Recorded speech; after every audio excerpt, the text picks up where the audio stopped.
नमस्कार दोस्तों, मैं हूं संतोष पाठक और आप देख रहे हैं द न्यूज लॉन्चर। क्या मोदी और अडानी ने राहुल गांधी के साथ एक बड़ा खेला कर दिया है? क्या देश के प्रधानमंत्री नरेंद्र मोदी और उनके करीबी सहयोगी धन्ना सेठ प्रसिद्ध उद्योगपति गौतम अडानी ने मिलकर राहुल गांधी के साथ कोई बड़ा खेला कर दिया है? इससे भी बड़ा सवाल ये उठ रहा है दोस्तों कि जिस बात को हम और आप सभी जानते हैं कि पैसा बोलता है, तो क्या पैसा एक बार फिर से देश की राजनीति में बोलना शुरू कर चुका है? और जब मैं जिक्र पैसे का कर रहा हूं, तो मैं यहां जिक्र प्रधानमंत्री नरेंद्र मोदी के उस बयान का भी कर रहा हूं जो उन्होंने चुनावी रैली में ये कहा था, कांग्रेस पर आरोप लगाते हुए, राहुल गांधी पर हमला करते हुए, कि भर भर के पैसा जा रहा है, अंबानी अडानी भर भर के पैसा दे रहे हैं। ये प्रधानमंत्री जी ने खुद कहा था चुनावी रैली में। अब वो किसको भर भर कर पैसा दे रहे हैं, उस पैसे का खेला कहां हो रहा है, उस पैसे का इस्तेमाल कहां हो रहा है, और क्या, जैसा कि मैंने कहा पैसा बोलता है, तो क्या इस पैसे ने देश की राजनीति में राहुल गांधी को अलग थलग कर दिया है? मैं ऐसा क्यों कह रहा हूं दोस्तों? क्योंकि एक एक करके इंडिया गठबंधन में शामिल राहुल गांधी के सहयोगी दलों के नेता अडानी के मसले पर राहुल गांधी का साथ छोड़ते हुए चले जा रहे हैं। एक एक कर राहुल गांधी के वो सहयोगी दलों के वो नेता जो लोकसभा चुनाव के समय अप्रत्यक्ष तौर पर राहुल गांधी को अपना नेता मान चुके थे, जिनको ये लगता था कि लोकसभा चुनाव में राहुल गांधी और कांग्रेस फिर से जीवित होगी क्योंकि मुसलमान वोटर उनके साथ जा रहा है और राहुल गांधी मोदी को सत्ता से बाहर करने में सक्षम है, तो ये तमाम राजनीतिक दल, चाहे वो शरद पवार हो, अखिलेश यादव हो, लालू यादव हो, उद्धव ठाकरे हो, ममता बनर्जी ने हालांकि पश्चिम बंगाल में एक तरह से किनारा कर लिया था, लेकिन राष्ट्रीय स्तर पर वो कांग्रेस के साथ इंडिया गठबंधन में शामिल थे, उनकी बैठकों में भी लगातार शामिल हो रहे थे। तो ऐसा क्या हो गया दोस्तों कि लोकसभा चुनाव के खत्म होने के कुछ ही महीनों बाद राहुल गांधी के ये तमाम सहयोगी एक एक करके उनका साथ छोड़ते हुए चले जा रहे हैं? ऐसा क्या हो रहा है कि संसद में अब राहुल गांधी और कांग्रेस पार्टी अकेले पड़ती जा रही है, अलग थलग पड़ती जा रही है? किस मुद्दे पर? अडानी के मसले पर, अडानी के मुद्दे पर। समाजवादी पार्टी, तृणमूल कांग्रेस, ममता बनर्जी, अखिलेश यादव इशारों में कह चुके हैं, डिंपल यादव ने खुलकर कह दिया, उनकी पत्नी जो कि लोकसभा सांसद है। अब सुप्रिया सुले और शरद पवार भी खुलकर कहने लग रहे हैं, उनकी पार्टी के दूसरे नेता भी सामने आ गए हैं कि सिर्फ अडानी के मसले पर संसद में इस तरह का गतिरोध पैदा नहीं करना चाहिए।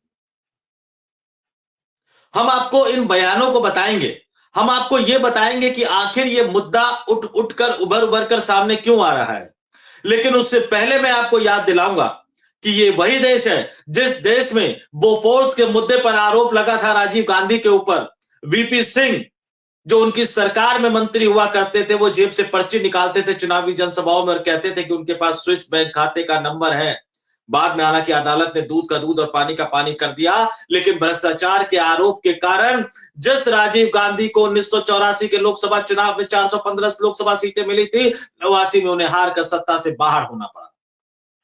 आपको यह भी याद दिला दूं दोस्तों कि 2004 में अटल बिहारी वाजपेयी को हराकर यूपीए गठबंधन सरकार आई थी। कांग्रेस की सीटों की संख्या भाजपा से सिर्फ 7 ज्यादा थी, 135 अटल बिहारी वाजपेयी जीते थे, 142 कांग्रेस जीती थी। लेकिन मनमोहन सिंह की सरकार बन गई थी।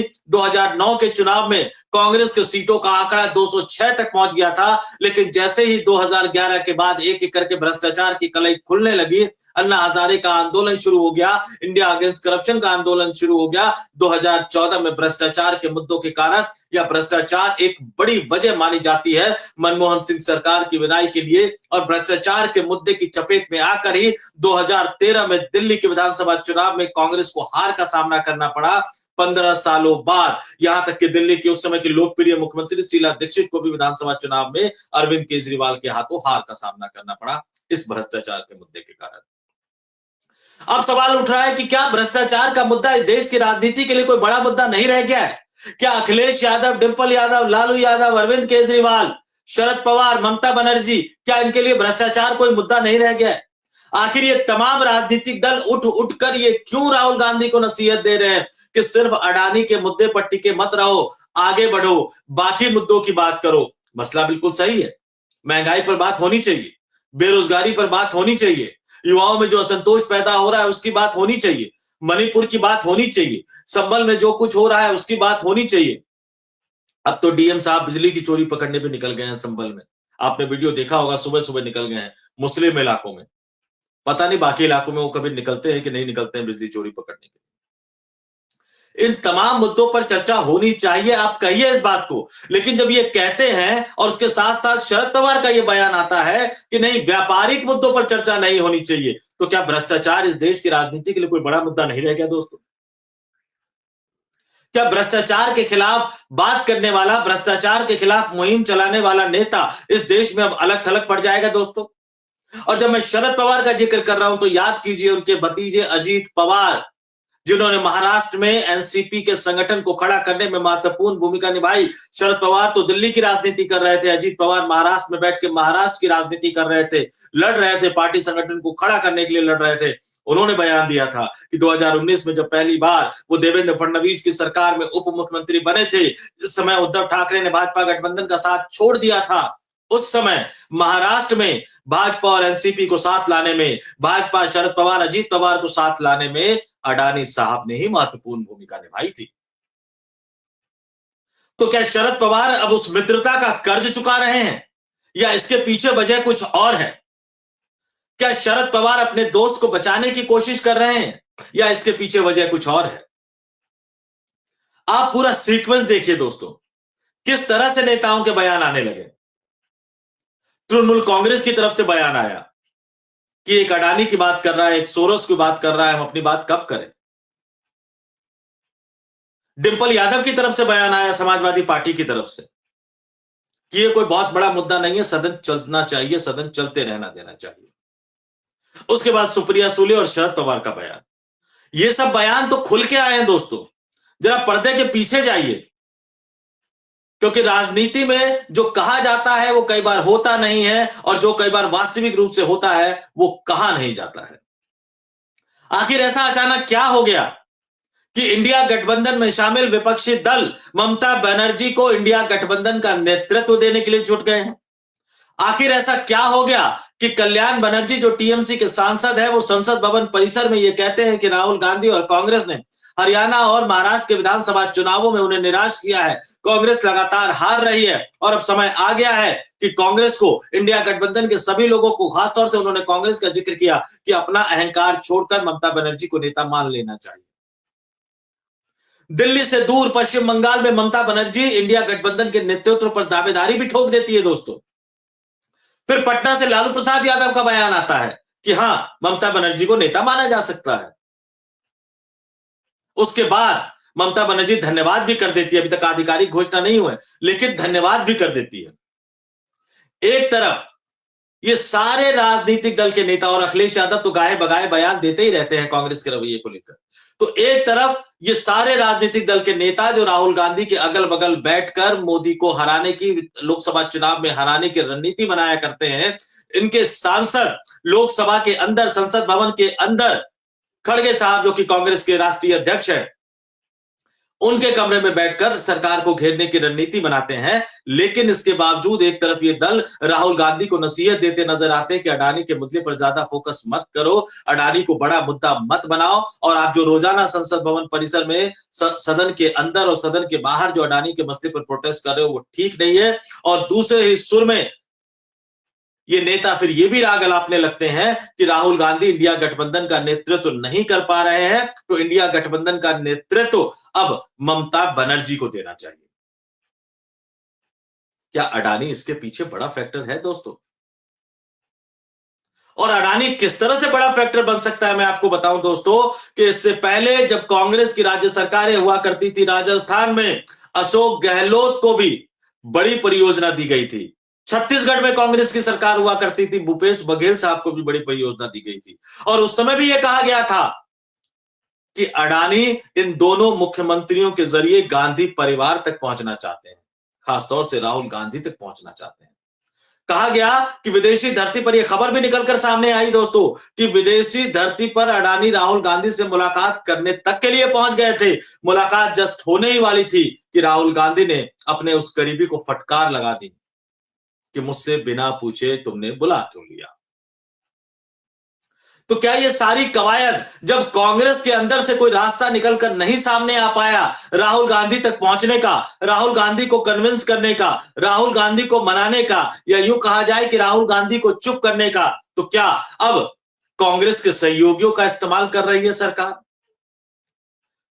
क्या इस देश को चलाने वाले, इस देश की सरकार को चलाने वाले प्रधानमंत्री नरेंद्र मोदी अपने उद्योगपति मित्र के लिए, अपने उद्योगपति मित्र के साथ मिलकर कांग्रेस के सहयोगी दलों को राहुल गांधी से तोड़ने में जुट गए हैं? ये सवाल क्यों खड़ा हो रहा है दोस्तों? क्योंकि ये अनायास नहीं होता है। ये अनायास नहीं होता है कि जो विपक्षी दल मोदी सरकार के खिलाफ कांग्रेस के साथ खड़े नजर आते रहे, वो एक एक करके बयान दे रहे हैं कि अडानी के मसले को तूल क्यों दे रहे हो भाई, कोई और भी मसले हैं, बहुत सारे मसले हैं। हम भी मानते हैं बहुत सारे मसले हैं, हम भी मानते हैं कि बहुत सारे मसलों पर चर्चा होनी चाहिए, लेकिन उन सारे मसलों पर चर्चा करने के लिए अडानी के मसले को छोड़ा क्यों जाना चाहिए?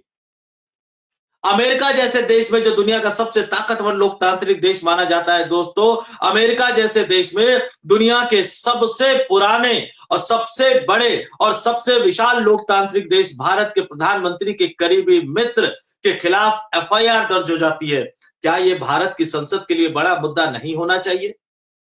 सेबी की भूमिका पर सवाल उठ रहे हैं दोस्तों, क्या यह भारत की संसद के लिए बड़ा मुद्दा नहीं होना चाहिए? किस तरह से पैसों का लेन देन किया गया, राज्य सरकारों को रिश्वत दी गई, क्या यह भारत की संसद के लिए बड़ा मुद्दा नहीं होना चाहिए दोस्तों? बाहर से पैसा लाकर पंप अप कर कर शेयर बाजार को कृत्रिम रूप से आगे बढ़ाया गया, और आज किस तरह से शेयर बाजार में इस देश के करोड़ों इन्वेस्टर्स, आम इन्वेस्टर्स का पैसा फंसा हुआ है, वो रो रहे हैं, उनके शेयर की वैल्यू इतनी गिर गई है, शेयर बाजार में हाहाकार मचा हुआ है। क्या यह भारत की संसद के लिए बड़ा मुद्दा नहीं हो सकता दोस्तों? याद कीजिए हर्षद मेहता के उस दौर को, याद कीजिए हर्षद मेहता कांड को। संसद में हंगामा हुआ था, पुरजोर हंगामा हुआ था, पीवी नरसिम्हा राव की सरकार को घेरा गया था, जेपीसी तक का गठन कर दिया गया था। तो हालात क्या बदल गए? आज क्या ऐसा हो गया कि भ्रष्टाचार के मुद्दे पर संसद के अंदर चर्चा नहीं हो सकती? आज क्या ऐसा हो गया कि भ्रष्टाचार के मुद्दे पर, शेयर बाजार में गिरावट के मुद्दे पर, विदेशी धरती पर, विदेश में भारत के एक उद्योगपति के खिलाफ एफआईआर पर सदन में चर्चा नहीं हो सकती, जेपीसी का गठन नहीं हो सकता, जांच नहीं हो सकती? खास तौर से जब यह पता लगता है कि जो जांच नियामक एजेंसी है शेयर बाजार की गड़बड़ियों के लिए, जो जांच जिसको करनी है, उसकी चीफ पर भी कई तरह के सवाल खड़े हो रहे हैं। हमने कहा था पैसा बोलता है, तेलंगाना की कांग्रेस सरकार को भी दिया गया था, विवाद बढ़ा तो उन्होंने उसको वापस लौटा दिया। नाम कुछ भी कहिए, योजना कुछ भी कहिए, इसको निवेश कहिए, इसको इन्वेस्टमेंट कहिए, इसको मदद कहिए, लेकिन पैसा पैसा होता है। और इसीलिए हम ये कह रहे हैं कि इस देश के विपक्ष के नेता राहुल गांधी को बार बार ये समझाने की कोशिश कभी उनकी अपनी पार्टी के मुख्यमंत्री करते हैं, कभी उनकी अपनी पार्टी के नेता करते हैं, कभी उनके अपने करीबी करते हैं, और अब उनके सहयोगी दलों के नेता करने लग गए हैं। मत उठाओ अडानी का मसला, मत उठाओ अडानी का मसला, आओ दूसरी चीजों पे बात करते हैं। लोकतंत्र लोकतंत्र खेलते हैं, बहस बहस खेलते हैं, चर्चा संसद में संविधान पर हो सकती है, चर्चा संसद में जवाहरलाल नेहरू के कार्यकाल से लेकर मनमोहन सिंह के कार्यकाल तक हो सकती है, लेकिन चर्चा नरेंद्र मोदी सरकार के कार्यकाल में शेयर बाजार के साथ क्या हो रहा है, सेबी के साथ क्या हो रहा है, बैंकों की सेहत के साथ किस तरह का खिलवाड़ किया जा रहा है, विदेशी धरती पर किस तरह से व्यापार में प्रभाव का इस्तेमाल किया जा रहा है सरकार का। कई देश इसका सबूत दे चुके हैं, श्रीलंका की तरफ से बयान आया था, केनिया भी सरकार फैसला कर चुकी थी। ये तमाम चीजें इशारा उसी तरफ कर रही है, लेकिन देश की संसद के अंदर इस पर चर्चा क्यों नहीं हो सकती दोस्तों? और इसीलिए हम कह रहे हैं कि क्या मोदी और अडानी ने खेला कर दिया है? क्या राहुल गांधी के करीबी सहयोगियों, शुरुआत शरद पवार, ममता बनर्जी, अखिलेश यादव, लालू यादव, उद्धव ठाकरे, अरविंद केजरीवाल, इन सब सहयोगियों को मैं इसलिए गिन रहा हूं कि शुरुआत हो गई है, कुछ आ चुके हैं, कुछ इस लाइमलाइट में आने वाले हैं, कुछ इसी मुद्दे को उठाने वाले हैं। तो क्या राहुल गांधी के सहयोगियों ने उनको कच्चा दे दिया है? आने वाले दिनों में ये और नजर आएगा दोस्तों, क्योंकि अभी संसद कुछ और दिन चलनी है। अब राहुल गांधी पे दबाव है, पहले अपनों का दबाव था, अब सहयोगियों का दबाव है। और इसीलिए हम बार बार कह रहे हैं कि इसके पीछे कोई खेला है, बड़ा खेला है। इंतजार कीजिए, आने वाले दिनों में ये बवाल, ये दबाव और भी ज्यादा बढ़ने जा रहा है। इस वीडियो में फिलहाल इतना ही। मुझे यानी संतोष पाठक को दीजिए इजाजत। आप लोग देखते रहिए द न्यूज लॉन्चर, क्योंकि हम सच बताते हैं, क्यों कि हम सबका राज खोलते हैं। नमस्कार।